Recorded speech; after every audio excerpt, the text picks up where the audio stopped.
देखो अभी कुछ दिन पहले हमारे पास में एयरड्रॉप 141 जो बोट की तरफ से आते हैं ये आए हुए हैं और हम कंटिन्यूअसली इसको यूज कर रहे हैं और सरप्राइजिंगली प्राइस के अकॉर्डिंग ये काफी ज्यादा बेटर लगे, सिर्फ बेटर। और देखो अनबॉक्सिंग में ज्यादा टाइम वेस्ट नहीं करूंगा और लिखे हुए स्पेक्स को बिल्कुल नहीं बताऊंगा, सिर्फ रियल एक्सपीरियंस ही शेयर करूंगा कि 2 से 3 दिन में मुझे क्या चीजें इसको यूज करते समय नोटिस हुई, क्या अच्छा लगा और क्या बुरा लगा, और ये भी क्लियरली बताऊंगा कि किन लोगों के लिए ये एक्चुअल में है और किन लोगों को तो बिल्कुल भी नहीं लेने चाहिए। देखो डिजाइन की बात करूं तो मैट फिनिश होने की वजह से काफी ज्यादा स्क्रैचेस से ये बच जाता है, और अगर स्क्रैचेस अगर हल्के फुल्के आएंगे तो पता भी नहीं चलेंगे, बट हाँ ज्यादा गहरे स्क्रैचेस आए तो नोटिस होंगे। और अगर इसके लिड ओपनिंग और क्लोज की बात करूं तो इसी प्राइस ब्रैकेट में अदर बड्स जो आते हैं उनसे तो काफी ज्यादा अच्छी है। सेटिस्फेक्शन वाली बात नहीं कहूंगा, बट हाँ मतलब बेटर से सेटिस्फेक्शन के बीच में। देखो इस लिड में और इसकी इस चार्जिंग पोर्ट में एक कैच है, बट उससे पहले अगर आप बता दूं तो इसमें काफी ज्यादा आपको एलईडी इंडिकेटर्स मिल जाते हैं। लाइक फ्रंट में आपको यहाँ पर चार्जिंग इंडिकेटर दिखते हैं, मतलब कितनी बैटरी चार्ज है ये देखने के लिए, और ईयरबड्स में भी आपको बैटरी कैपेसिटिव इंडिकेटर भी मिल जाते हैं, मतलब रेड है तो फिर डाउन बैटरी है और व्हाइट है तो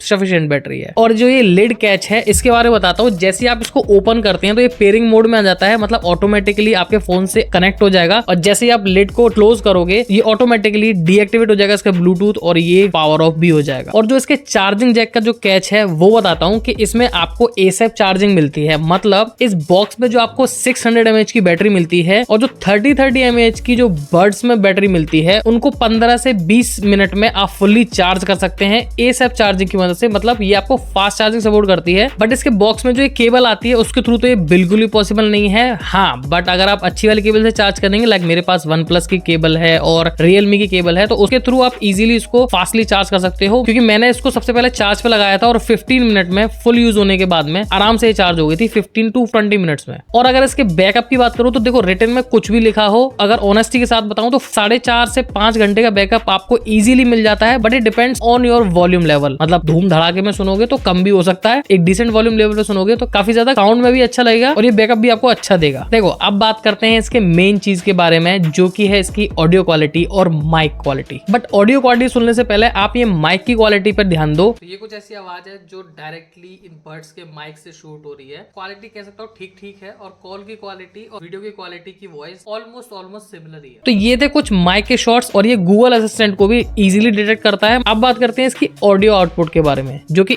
8 mm के आपको ड्राइवर मिलते हैं वे 20 हर्ट्ज फ्रीक्वेंसी, बट इसमें एक ट्वीक है ऑन वॉल्यूम लेवल। मतलब अगर आप इसको ज्यादा हाई वॉल्यूम पे सुनोगे, मतलब 80 से अगर ऊपर जाओगे तो इसके जो बेस है ना वो थोड़ा सा आपको कहीं ना कहीं फटता हुआ सुनाई देगा, लेकिन अगर आप इसकी साउंड को ज्यादा डाउन कर दोगे बेस उतना ज्यादा डाउन नहीं होता। सो अगर आपको क्लियर वॉइस चाहिए और एक अच्छी वॉइस अगर इसमें सुननी है और बैटरी बैकअप अच्छा भी लेना है, तो आपको 60 से 80% वॉल्यूम लेवल पे ही सुनना पड़ेगा। कहने का मतलब है आपको बोट का एक सिग्नेचर साउंड जो होता है वो आपको इसमें बिल्कुल मिलेगा। और अगर कंफर्टेबल की बात करूं तो कान में लगने के बाद ये बिल्कुल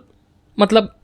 लगता ही नहीं है कि ये गिर भी जाएंगे, काफी ज्यादा अच्छे से फिट हो जाते हैं और इतना ऑकवर्ड भी नहीं लगता है इसको पहनने के बाद। अगर ओवरऑल कंक्लूजन की बात करूं तो 900 रुपीज के ये जो बड्स हैं ये मुझे कहीं ना कहीं वर्थ लगे एट द जनरल यूज के लिए। अगर आपको चाहिए तो आप बेफिक्र होकर ले सकते हो। और हाँ अगर गेमर्स की बात करूं तो गेमर लोग भी ले सकते हैं, भले ही इसमें RGB नहीं है, बट आपको जो शूटिंग के टाइम पे जो बेस मिलेगा ना, जो मतलब एक एक्साइटमेंट लेवल का जो म्यूजिक होता है वो आपको इसमें बहुत अच्छे से एक्सपीरियंस होगा। बट हाँ अगर आपका काम मेनली एडिटिंग का है, लाइक ऑडियो एडिटिंग का है, सो आप इसकी जगह हेडफोन्स ले सकते हो, बट इनको बिल्कुल भी प्रेफर मत करना अपनी ऑडियो एडिटिंग के लिए। जनरल यूज या फिर गेम खेलने के पर्पज से ठीक है, और वैसे भी एडिटिंग में तो हेडफोन काम आते हैं ना, ईयरबड्स तो